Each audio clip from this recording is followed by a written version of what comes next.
guys, welcome to Solomotion VFX. Let's do a Blender tutorial on texture mapping. So where we want any kind of texture, in this case an image, to stick to the individual instances.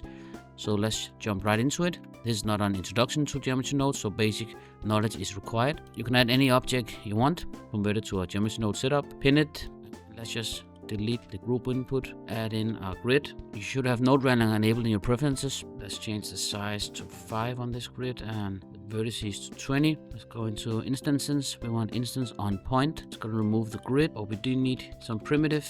In this case, we'll use cubes and mesh. Now we have these, and of course they are way too big, so adjust their size 0.25. I think that's a good value. I'm also going to enable cavity and shadow. So now we have this setup. Let's go in and also add in a set material. Without a material, you cannot see your output, of course. And if we go to the shading, add a new material on this one. Let's just call this logo. Now drag in your image, pipe it up, and the reason why you can't see anything yet is because in the geometry nodes you have to make sure that it's calling the logo in the material setup, like so. Go back to shading. With the image selected, Control T to add a texture mapping node setup. And right now it's on UV, but we don't use the UV. So if you were to use the texture coordinate, you would just put in generated or the objects here. The reason why you are seeing the logo on each of these instances is because we need to go back to the geometry node and put in a node called realize instances. This one, and if you go back to shading, now it's just one big image. So we actually don't need this texture coordinate. We do need an attribute. Put that into the vector, give it a unique name,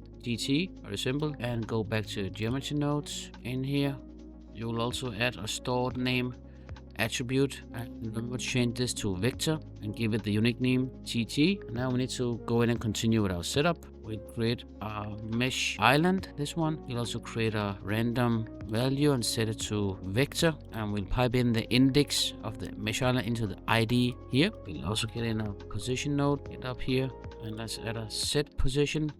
Plug that in here between the store name attribute and the set material, and then plug this position into the value here. This will store the position of all these instances. And let's see here for the value, let's get a vector math and change it to scale, put it in here, and then the vector out here to the offset here. And right now they're all over the place because you have on the max a value of 1 on the X, Y, and Z. If you just zero those out, they'll be back in place. Now starting to shape up. Now go back to the shading, change from repeat to clip, go back to the top view here, and now play with the mapping here till you have aligned it as you want. Something like this looks cool. I have my render setup set to Eve, enable bloom, and enable the lights. Then you have something like this. Now if you go back to the geometry node, if you play with any of these values to displace them, you'll actually see that now the textures are individually sticked with the coordinates. Just look at the individual, just follow one of the cubes, you'll definitely see they are there. And these are of course driven by this scale value here.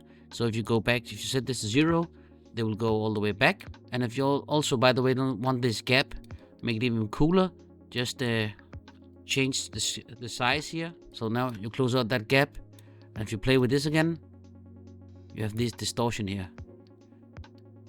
That's pretty cool. But there's no randomness to the rotation, so let's go in and add a random value and plug that into the rotation here. And let's also go in and add a value node. So this value, one value node here, that should drive the maximum and also drive the scale here all together. So if we play with this now, you'll see that they're both rotating and displacing all over the place. So with this, you can just animate this one. Let's say go up here and keyframe, go to 160, set it to 0, and set a keyframe again. And if you remove these and play it now, you'll have this animation.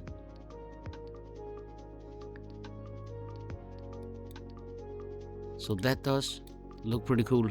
You can of course create lots of other variations to this. Okay, that's it guys. Thank you for watching this easy texture mapping setup. Please leave a like and subscribe guys. See you on the next one. Bye.